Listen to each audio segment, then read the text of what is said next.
إن الحمد لله نحمده ونستعينه ونستغفره. سأدخل لك في الموضوع مباشرة كما اعتدت مني الوضوح. في خمسينيات القرن اللي فات وخاصة بعد رواية جورج أورويل 1984 ظهر مصطلح مهم جدا اتعملت عليه كتب كتير قوي تشرحه وتبين مدى خطورته، الدبل سبيك. Double speak is language designed to evade responsibility, make the unpleasant appear pleasant, the unattractive appear attractive. It is language designed to mislead while pretending not to. سنة 2017 الشيخ عبد الله رشدي طلع على التلفزيون واتسأل عن سبب تكفيره للمسيحيين وقال الكفر لا يعني الاحتقار، الكفر في اللغة العربية يعني الإنكار. ده ما كانش المعنى الحقيقي اللي يقصده، ده دبل سبيك، طريقة كلام ملطفة ومبهمة عن عمد بيحرف بيها المعنى الحقيقي من كلامه عشان ينجو من عواقب تكفيره للمسيحيين. المعنى الحقيقي لتكفير الشخص في الإسلام هو التقليل والتحقير منه، وفي أغلب الأحيان بيعني إن دمه مستحل. شوف مثلا نجيب محفوظ لما اتكفر ايه اللي حصل له؟ واحد غزه بسكينه في رقبته. اقترب شخص من باب الشباك المجاور له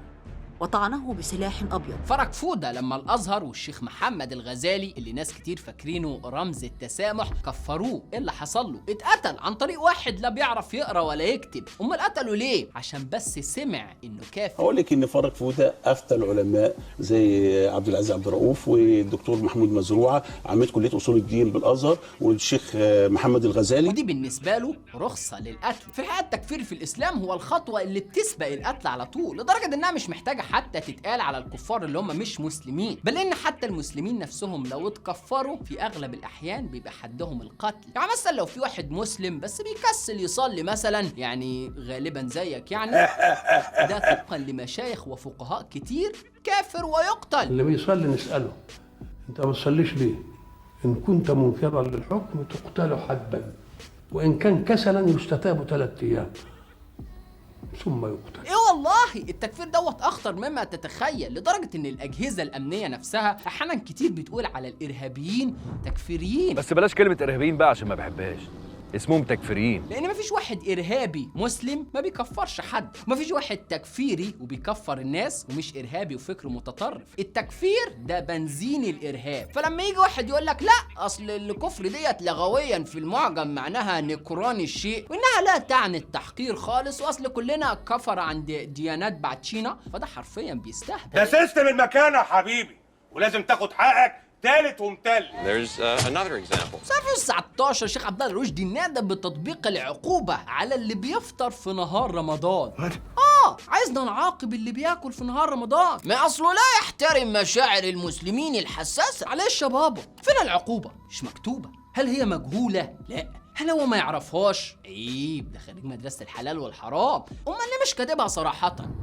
لأن في التراث الإسلامي عقوبة اللي بياكل في نهار رمضان طبقا لمشايخ وفقهاء كتير بيتخذهم الشيخ عبده قدوة ليه في حياته هي القتل أو تطبيق حد الزنا عليه اللي هي الجلد. زي ما بتعمل داعش كده بالظبط. بس الشيخ عبد الله رشدي مش عايش في سوريا زي داعش، ده عايش في مصر وعارف ايه اللي بيحصل لاي حد بيتشك بس ان فكره داعش، وما يقدرش يقول المفروض لا نقتله ولا نجلده، بس يقدر يسيبها مفتوحه ويقول لك المفروض نعاقبه وهو يبقى عمل اللي عليه.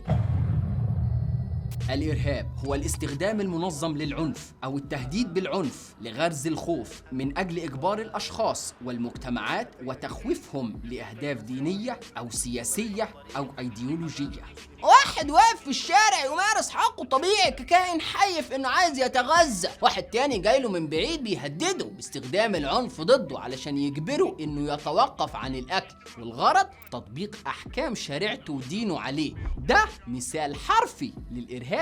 بس الشيخ عبد الله رشدي مش مجرد إرهابي من اللي أنت بتشوفهم في التلفزيون دول، لا ده حاجة جديدة كده، حاجة مودرن بتواكب العصر.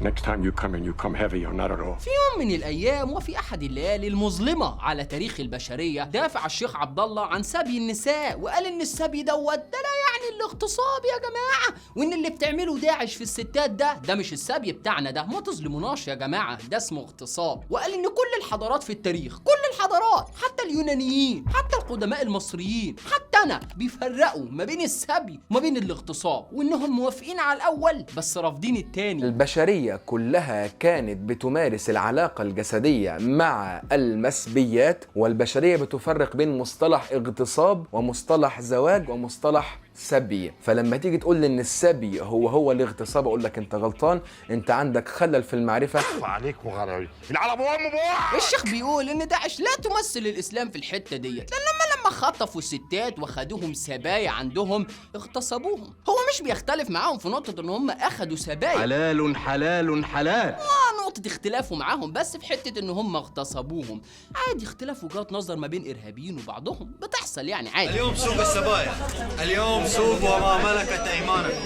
امال هو كان عايزهم يعملوا فيهم ايه؟ قال لك لا لو سمحت، انا عايز الجاريه المسبيه العلاقه بينها وبين سيدها تكون برضاها. والله بيسمي البنت المخطوفة يا عيني الجارية المسبية، وبيسمي الإرهابي اللي خاطفها سيدها. اللي يريد يبيع أنا أشتري يا أخوة. كم؟ اللي يريد يبيع سبيته أنا أشتري. طب يا جوني سينسي السبايا، واحدة مخطوفة وفي واحد جاي يحتل بلدها ويقتل أهلها وحبسها وسجنها وأخدها لنفسه جارية، هتنام معاه برضاها إزاي؟ على إنما الراجل ده شكله رافع شريك. يا في واحدة مخطوفة ومسجونة وبتفكر في السكس، مش كل الناس دماغها مهووسة بيه زيك يا عبد. أنا بس مش فاهم نقطة، يعني هو ايه الهدف من ان هو ينام معاها؟ يعني هو مثلا لو هياخدها ويسجنها مثلا لانها من الاعداء على سبيل المثال، ماشي ياخدها ويسجنها يعملها زي الراجل، انما ينام معاها ليه؟ ما عشان انسانه وليه احتياجات. احتياجات ايه يا ابني؟ هو هينام معاها ليه؟ ما عشان ليها احتياجات يا ابني. بس يا سيدي، ومن هنا طلع عليه لقب عبد الله احتياجات. وقعد بعدها بقى يقول يا جماعه والله يا جماعه انا مش بروج لافكار داعش خالص، يا جماعه انتوا فهمتوني غلط، انا مش زيهم خالص. بس في الحقيقه الفرق ما بين عبد الله والتنظيمات الارهابيه هو فرق فرص مش اكتر، هو فرق مكان مش فكر. دول بيتكلموا وبيعملوا في مكان ما حدش هيحاسبهم فيه، انما ده ما يقدرش لا يتكلم ولا يعمل حاجه لانه في مصر. بس الافكار اللي بيقولها لوحدها كافيه انها تفهمك ان الاتنين نسخه من بعض، الاتنين واحد. خد مثلا عندك لما نادى بتطبيق حد الرجم، بينما العالم بيسعى ان هو يبني مدن على كواكب تانية، وبيعملوا مؤتمرات لنشر السلام واحترام حقوق الانسان، وبيصرفوا مليارات لعلاج الامراض والفقر. احنا عندنا عبد الله احتياجات اللي بيتمنى يرجم اللي بيناموا مع بعض. يا راجل قوم استحمى الاول. طيب لا بس هو مش ارهابي، انت مش شايفه لابس بدل وتيشيرتات؟ احنا نعرفه ان الارهابيين بيلبسوا جلاليب. يا راجل ده بيتفرج على التلفزيون يروح سينما تقول لي ارهابي؟ انا بتفرج على التلفزيون يا بيه واروح السينما. الاتنين واحد. خد مثلا عندك لما نادى ان البنات يقعدوا في البيت عشان يخدموا جوازهم. لو انت بنت وربنا رزقك بعريس وحد محترم وكويس، ما تجيش تقولي بقى اما اعمل مستقبلي واما اكون معرفش ايه. انت مش مطلوب منك حضرتك اي حاجه غير ان انت تروحي على بيتك، ومستقبلك هو في بيتك. مستقبلك هو انك تربي اسره تطلعي لنا شباب وبنات صالحين بدل الاجيال اللي احنا بنشوفها في الشارع. هو ده دورك في الحياه، بدل ما تشتغلي تخدمي المجتمع لا اخدمي بيتك. عندك طموح حققيه في اولادك، عندك طاقه حققيها في اولادك. يا فرحه امك بيك يا عامة عبد الله رشدي النت كله عارف انه لازم يحشر نفسه في اي موضوع فيه سيرة ستات، مش عشان هو مهووس بيهم لا مؤاخذة، لا هو طبيعي جدا، هو بس بيحاول يعرف الناس الاسلام الحقيقي. لا ما نتكلمش يا عبد الله يا رشدي في المرأة، اتكلم في حاجة تانية. الله، طب ما هو ده اللي بيحصل، ما ده الواقع، وانا بجيب حاجه من جيبي. زي مثلا لو في واحد مش محترم يعني قال لك والله المرأة دي لازم تفهم ان هي انسانة حرة، وان ليها كرامة، وان محدش بيمتلك جسمها، وان ليها الحق مثلا يعني ان هي ترفض تنام مع جوزها لو مش حابة في وقت معين. هو هنا لا يتدخل ويقول لك لا انت بتتكلم عن حقوق انسان وحرية مرأة وانا عايش، يالا مش ده الاسلام بتاعنا يالا. دول اهل قريش، دول ناس غريبة. الاسلام بتاعنا بيقول ان المرأة ما ينفعش ترفض النوم مع جوزها في ساعة هيجانه، بل وانه ليه الحق يضربها، بل ويجبرها تنام معاه غصب عنها. الجديد اللي طالع النهارده واللي هم بيحاولوا ان هم ينشروه بين البنات وبين الشباب النهارده، ان الست لو قاعده في البيت بس هي ما عندهاش مزاج، ملاش كيف النهارده ان هي تقول لجوزها اوكي وتمام، وملاش مزاج ان يكون في بينهم النهارده علاقه حميمه. طب لو فكرنا ان هو دلوقتي زعل وغضب وقال لها لا لازم تعملي كده وشد عليها ويعني رفض اللي هي بتعمله ده، يقول لك لا ده كده عيني اغتصبها، ده كده اكرهها على ان تفعل حاجه هي مش عايزاها. ده دبل سبيك. شوف هو روج للاغتصاب بمرونه وسهوله ازاي. واللي انا بعمله زي ما وعدت حضراتكم هعلمكم ازاي تردوا عليهم بصوره شيك ولارج من غير ما يتمسك عليك غلطه ومن غير ما حد يعرف يعمل لك اي حاجه. اولا هو اتهم الناس اللي بتقول ان المراه ما ينفعش تكون مكنه سكس متاحه لجوزها في اي وقت يعوزها فيه، بانهم عايزين جوازهم يبقوا لعبه في ايديهم. ما اصل المراه بالنسبه له عندها حالتين بس، يا اما تكون حابه تتنكح، يا اما تكون عايزه تلعب بجوزها. جوزها. يا كده كده مفيش اي احتمالات تانية، زي مثلا هي مش حابه، مش عايزه، تعبانه، مكتئبه، مخنوقه، قرفانه من شكله، او مليون سبب تاني. لا، هي لو ما سلمتلوش نفسها تبقى عايزه تلعب بيه. السكس عند عبده اهم من اي اعتبارات في الحياه. العلاقه الجنسيه بالنسبه له مش بس ملهاش علاقه بالحب والود، لا، خد الجديد، دي ملهاش حتى علاقه بموافقه الطرف التاني. ليه؟ لان انا وب ضهر. وهوب من الناحيه التانيه راح قال لك الدين اللي بيقول كده. امتناع المرأة عن زوجها بدون عذر حرام، عشان يبان فيها عنتر الدعوة اللي خايف على الدين وبيحرسه. مع انك لو فكرت شوية كده هتفهم ان دفاعه المستميت عن الاغتصاب بالشكل ده ملوش اي علاقة بخوفه على الدين خالص، لانه لو كان خايف على الدين كان فهم ان مفيش دين محترم ونضيف هيحلل الاغتصاب. وما فيش حاجة اسمها اغتصاب، لان عقد الزواج اللي بين الزوج والزوجة بيقول ان ده حلاله وده واجبها ان هي اذا دعاها الى فراشه انها تقول له حاضر سمعا وطاعة وتتهيأ لزوجها وتجيله وهي فرحانة وبشوشة ومبسوطة. انا اقول للولايه بتاعتي نهيجان عد 5 بس، 5 الاقيها قلعه ونايمه على السرير وجاهزه وبتضحك. احنا هنهزر ولا تقول لي حريه مرأة في جسمها وبتاع؟ يا راجل قول كلام يعقل. والله العظيم جيل فاسد، انتوا جيل فاسد. لو كان خايف على الدين كان اخد باراء المشايخ الكتير قوي في دينه اللي حرمه ده. لا يجوز اطلاقا للرجل ان يكره امرأته على الجماع او ان يرغمها على ذلك. كان اخد براي الازهر ذات نفسه اللي هو متخرج منه. اي نعم الازهر متبري منه يعني، بس هو على الاقل في راي تاني محترم ممكن ياخده ويقتدي بيه. ويطلع الان يتمسح في الدفاع عن الازهر. يا اخي لن تدافع عن الازهر لا اكثر مني ولا اكثر من رئيس القطاع، وعليك كان عليك ان تعترف وان تتوقف، ولا ينبغي ان تتمادى في غيك وفي شق الصف. انما ده ليه علاقه بعدم تقبله هو شخصيا لفكره ان المراه ما تكونش ملك لجوزها يعمل فيها اللي هو عايزه وقت ما يعوز. دي ميوله هو الجنسيه مش اكتر. الناس بقى اللي هتقول لك ده ممكن يعمل لها مش عارف نزيف وايه الكلام ده لما يكون واحد غريب عنها بيغتصبها. لكن لما يكون زوجك وزنايم جنبك وفي بينكم علاقه على طول، ما بيوصلش بين الزوج والزوجه الموضوع للفكره الغريبه اللي انتوا بتصوروها دي. السلام عليكم. يعني شوف، بعد ما دعا لاغتصاب الزوجات واحده دخلت تقول له لا، الست المفروض ان هي ليها الحق ان هي ترفض تنام مع جوزها لو مش حابه، ده جسمها وهو المفروض يحترم رغبتها دي. لا تقدريش ترفضي، هو يقدر يكسرك ويجبرك على الجماع. قالت له تقصد يغتصبني يعني؟ هخصيه، حق احمي نفسي من الاغتصاب. تقدريش، هو يقدر يشوهك عادي ويحرمك من جمالك، هو يقدر يكتفك ويذلك، ممكن يستعبدك، هو الأقوى وطبيعي سيفرتكك. لا مؤاخذة في اللفظ، لا مؤاخذة في اللفظ. والله لا سيفرتكك باللغة العربية الفصحى. تحرش إسلامي يعني، وبيغمز لها وهو بيقول لها يقدر يكتفك ويغتصبك. راجل يا ديوس يا ناجس يا واطي. بالله عليك لو كنت قريت الكلام دوت في منتدى إباحي يعني وانت مش عارف مين اللي كاتبه، مش كنت هتقول ان اللي كاتب الكلام دوت واحد ميوله الجنسية مش تمام وقاعد بيتلذذ وهو بيوصف فكرة الاغتصاب؟ اوعى تقرب من واحدة تقول لك اغتصاب زوجي، سيبها عند ابوها تلاقي لها حد ينفع لها بالمنظر ده، لكن انت كراجل ما تقبلش ده على نفسك ولا على رجولتك ابدا. يا دي الرجوله بالشخصيه مش بالدروس الخصوصيه. وبما اننا بنتكلم عن الميول يعني، فما نقدرش ننسى الحلقه اللي اتشهر بسببها اصلا لما وقف فيها يدافع باستماتة المحارب التعبان يعني قدام الباحث اسلام بحيري عن جواز العيال الصغيره. فقيل لا يدخل بها ما لم تبلغ، وقيل يدخل بها اذا بلغت 9 سنين، وقيل اذا كانت سمينه جسيمه تطيق الجماع يدخل بها والا فلا. وفضل يبرر ليه الناس زمان، الناس اللي هم هو يعني ما نقدرش نتكلم عنهم يعني، كانوا بيتجوزوا عيال صغيره، وليه ده مش غلط. فقال لك ايه بقى؟ قال لك ان في الاسلام في حاجتين، حاجه اسمها عقد زواج وفي حاجه اسمها ليله الدخله. عقد الزواج ده اللي هو عباره عن ورقه في الاسلام ملهاش لازمه وملهاش سن، الواحد ممكن يتجوز واحده وهي عندها سنه وتبقى مراته رسميا. شفتوا بيفرقوا ازاي بين سن كتابة الورق، بيفرقوا بين دي بيقول لك دي عملية لفظية كتابية أو كتابية ما تفرقش معانا في حاجة. إنما ليلة الدخلة بقى قال لك لا، هو ما يخشش عليها إلا لما يحس من وجهة نظره إن هي تستحمل المعاشرة الجنسية. فقال لك إن تكون قوية بس جسديا، تطيق الوطأة، تكون سمينة مش هزيلة يعني. شفت لك النجس وصلك لفين؟ يعني مثلا هل في سن محطوط مثلا كحد أدنى ما ينفعش الواحد يخش على واحدة أصغر من كده؟ قال لك لا الصراحة ملهاش سن. يعني كده مثلا الواحد ممكن يتجوز طفلة ويخش عليها لو حس من وجهة نظره يعني ان هي تستحمل المعاشرة الجنسية وهي عندها 6-7 سنين. قال لك بص الثلاث شروط اللي هو قالهم في الاخر ادان نفسه. بيقول ايه بقى العلماء بتوعه؟ قال اما تبلغ، ودي العلامة من ربنا قالها حتى اذا بلغوا النكاح، او تبلغ 9 سنين عندهم، او الثالثه بقى ايه؟ فلو كانت سمينه، تخيل بنت عندها 5 سنين بس جسمها زي ما بيقولوا ناضج بدري، يدخل بها قبل الحيض وبيبيحوه والاستاذ بيدافع.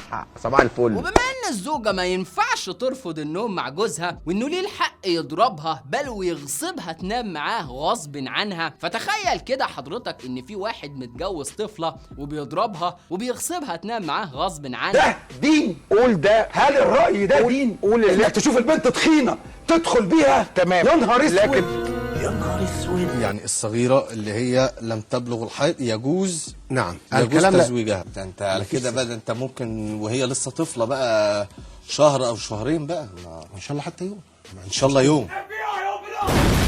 المشكلة مش في أفكار ولا ميوله، المشكلة إنه في نفس الوقت اللي بيردد فيه دايما جملة الدين ده ثابت والأفعال اللي عملها الناس دي ينفع تتطبق في كل زمان ومكان. ممكن تيجي تقول لي لا المجتمع ممكن يحدد، أقول لك أنا مش ملزم بما يراه المجتمع. إلا إنه في حاجة زي ديت يقول لك لا، الصراحة هما كان لهم عادات زمان كان ينفع ساعتها تتطبق، إنما دلوقتي ما تنفعش لأننا في مجتمعات مختلفة. ما تجيش تحكم على اللي حصل زمان، زي مثلا إن السيدة عائشة تزوجت في سن مبكر فتيجي تقول دي بيدوفيليا. لا، في زمانهم وفي وقتهم وفي عصرهم ما كانش الكلام ده موجود. افصل بين العرف بتاعهم زمان وبين العرف النهارده. يا لهوي عليك، يخرب بيتك يالا انت سنيك قوي.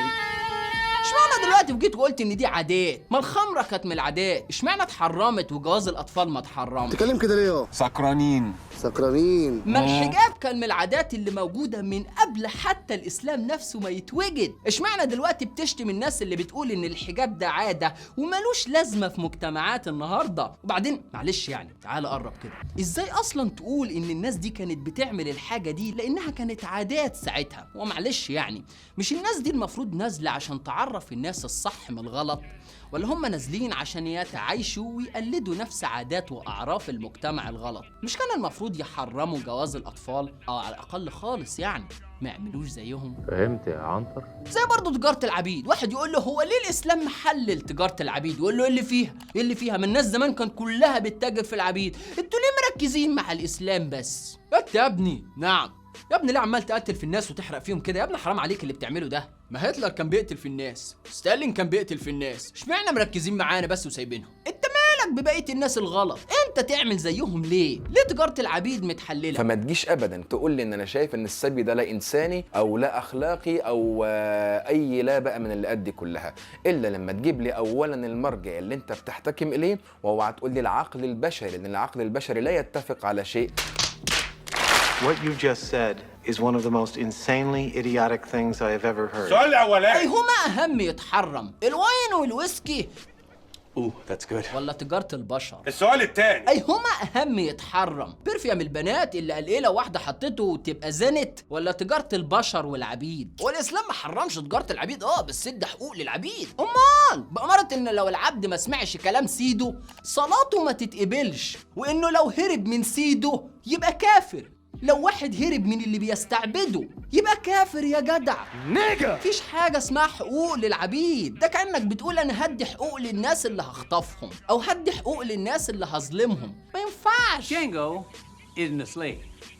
Django is a free man, you understand? حق المظلوم انك ما تظلموش من الاول، حق العبد انه ما يبقاش عبد، حقه انه ما يتعرضش في سوق وهو عريان وتروح تعاينه ولا تعاينها وتفضل تحسس على جسمها عشان تشوف هتصلح للمعاشرة الجنسية ولا لا. بس هو ده اسلوبه، دايما بيلف ويدور ويتعمد يخفي نيته الحقيقية من ورا كلامه عشان لو اتمسك عليه حاجة يقول لك لا انا ما قلتش كده، انا ما قلتش كده، انتوا اللي بتترجموا كلامي غلط، انتوا اللي مستقصديني. زي مثلا في يوم ما اتكلم عن مجدي يعقوب لما نزلت اخبار ان الدكتور تعبان في وقت ما كان بيطلب من الناس ان هم يساعدوه في انشاء مستشفى لعلاج مرضى القلب بالمجان.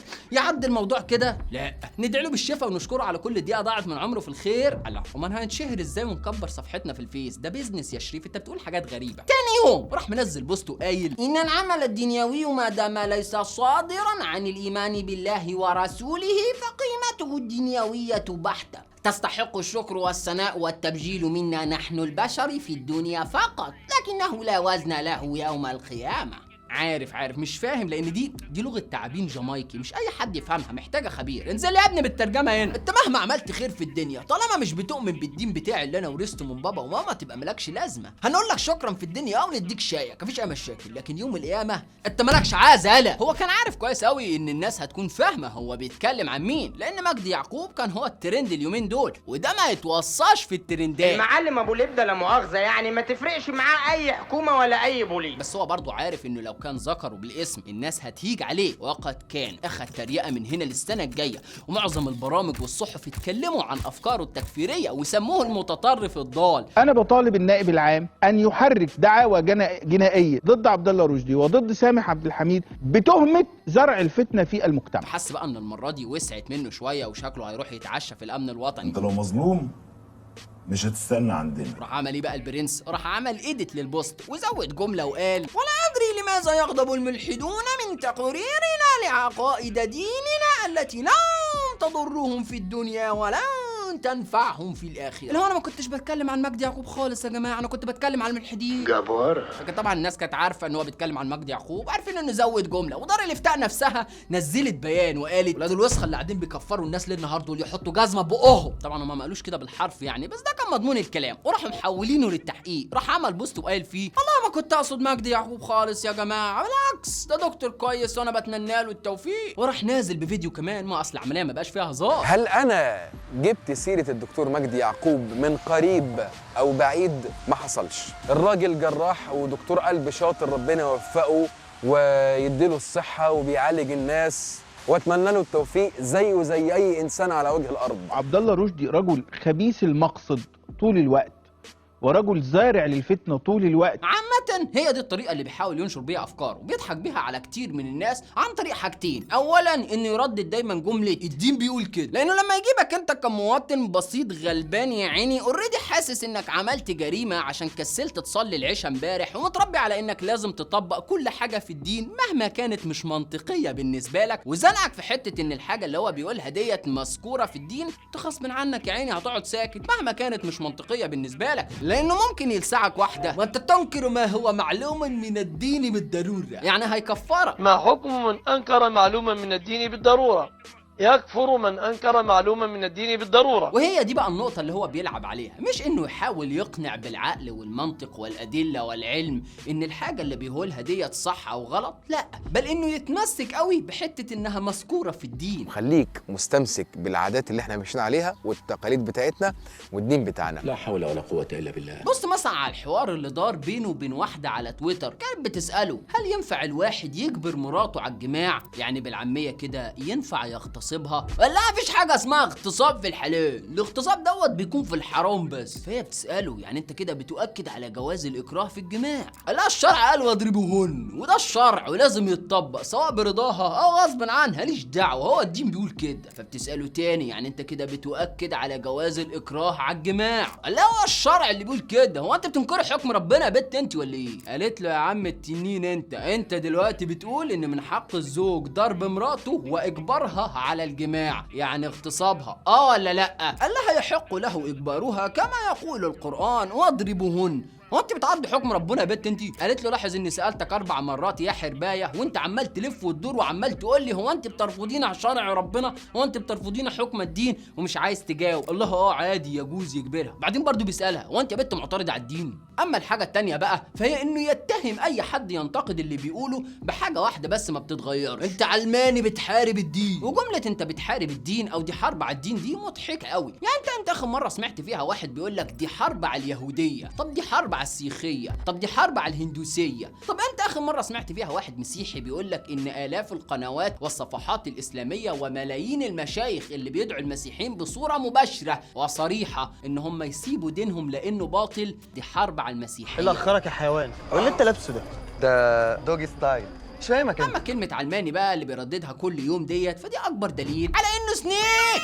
ليه؟ لان كلمه علماني ديت تعني بكل بساطه فصل الدين عن دستور الدوله بس. يعني انت حر تمارس طقوس دينك واحكام الدين بتاعتك مع نفسك، لكن ما تجيش تطالب بان دينك احكامه تنفرض على الناس اللي حواليك بالعافيه. انت مال امك. الدوله تعمل قوانين تحكم ما بين الناس بدون ما تفرق ما بينهم، والقوانين دي لا تستند على اي دين، وهو ده العدل. لانك كمسيحي مثلا مش عايز تعيش تحت حكم اسلامي، وانت كمسلم مش عايز تعيش تحت حكم هندوسي مثلا، بل وانك ممكن تكون مسلم ومش عايز تعيش تحت حكم اسلامي، لانها بالنسبه لك مثلا كانت الاحكام ديت في وقت معين في زمن معين او مليون سبب تاني. والله العظيم جيل غريب يا جدع. كلام جميل جدا. مين بقى اللي بيرفض الكلام ده؟ بالظبط الناس اللي عايزه احكام دينها والشريعه تتفرض على الناس اللي حواليها غصب عنها، زي الجماعات الاسلاميه والتنظيمات الارهابيه والمشايخ المتطرفين اللي زي ده كده. دول مش عايزين دستور دوله، دول عايزين احكام الشريعه تكون هي الدستور. ببساطه عايزينها خلافه اسلاميه. فما بعد ازاله هذه الحدود الا خلافه على منهاج النبوه. فلان تطبيق العلمانيه يعني بالضروره عدم فرض اي شريعه على الناس بما فيها الشريعه الاسلاميه، فهو بيحاول يشوه الكلمه نفسها باي طريقه علشان الناس الغلبانه تنفر من الكلمه نفسها بدون حتى ما يفهموا معناها ايه، وبيشوهها بحاجات مضحكه جدا. يعني انت فاكر زمان كده كان في فيديو لحازم شومان كان بيقول لك فيه مدنيه يعني ايه؟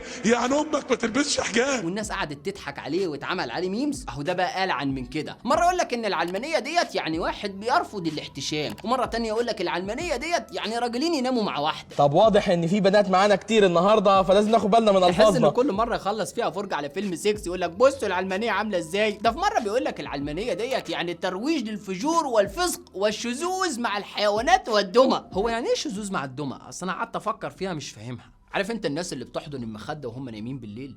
مالهم؟ هم دول. انت بتهزر ولا في ايه يا عم؟ ما اتكلم جد. بلاش عرفني يا عم، هو ايه هبل وخلاص. وحد بيقول له انت بتقول ايه؟ يمكن قصده الهنتاي. في مره نزل صوره وقعد يقول بصوا البت المحجبه ديت اتفوقت ازاي في الاولمبياد بحجابها، عشان بس الناس الوسخه اللي بتحاول تروج للخلاعه والدناءه والفجور والدعاره والفسق وكل حاجه وسخه يفهموا ان الحجاب عمره ما كان عائق. ده كان اكبر دليل على انك سنيك.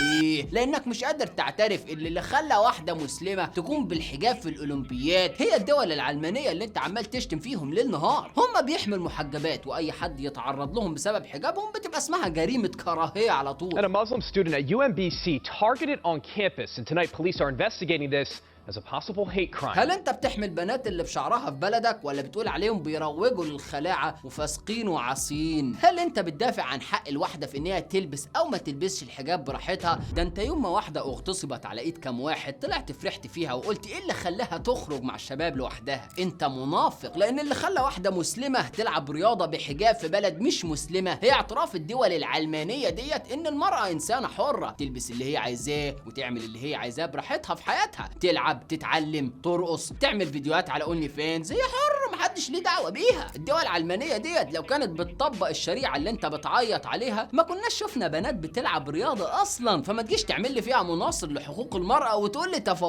تفوقت ازاي في رياضه انت بتعتبرها حرام اصلا عشان في رجاله بيشوفوها. العلمانيه هي اللي خلت مسلمين يكونوا في الكونجرس الامريكي، يكونوا في البيت الابيض ذات نفسه. العلمانيه هي اللي خلت مسلمه بحجاب تكون رئيسه برنامج للصواريخ الموجهه في وزاره الدفاع في استراليا. استراليا بلد فيها عدل وفيها فرصة لكل الأجناس وكل الأديان. بينما انت قاعد بتقول لها اقعدي في المطبخ رب العيال، ولما هيجي عليك جوزك سيبيه يغتصبك براحته، احسن الملائكه يلعنوكي طول الليل. انت نموذج حقير. صح. انا بس عايزك تلاحظ ان اي موضوع بالنسبه له دايما بيناقشوا من ناحيه الجنس. كلموا عن مهرجان للفن والسينما مثلا، اول حاجه هتخطر على باله هي الستات ولبسهم. كلموا في التعليم هيكلمك في الاجهاض اللي ممكن يحصل في الفصول. كلموا في حريه الانسان، اول حاجه هتخطر على باله هي العلاقات الجنسيه. كلموا عن بنت رياضيه مش هيبص غير على لبسها. كلموا عن واحد رياضي بطل تعب سنين من حياته علشان يوصل لافضل جسم ممكن الانسان يوصل له، عينه مش هتبص غير على الشورت اللي لابسه. حتى في موضوع سياسي 100% ومهم جدا زي العلمانيه برضه مش هيبص له غير من ناحيه الجنس. دماغه مهووسه بيه بطريقه مش طبيعيه، والحياه عنده كلها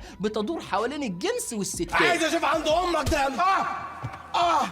يعني عايز ايه اكتر من انه يقول لك انا البنت اللي مش محجبه بالنسبه لي عريانه؟ انا بشوفها عريانه، اصل شعر البنت بيصير فطرتي الذكوريه. تدري يا وجه البرص انت شعر البنت بيصيروا، انت متخيل؟ يعني انت لما كنت قاعد بتكفر المسيحيين قدام رشا نبيه كنت شايفها عريانه يا وله؟ صارت فطرتك الذكورية عليها يا وله، بتيجي على شعر المذيعة يا عبدو. الله العظيم، الإنسان عبارة عن عقل أكيد، بس مش عيب عليك تكون طول بعرض كده وشعر بنت ما يخلكش قاعد على بعضك. أنا مش صعبان عليا بس غير المسلمين يا عيني اللي بيحاولوا يحسنوا من صورة دينهم وأنت جاي تمسح بأمه البلاط. شوف محمد صلاح بدون ما يتكلم كلمة واحدة بس في الدين، وشوف حسن من صورة الإسلام إزاي.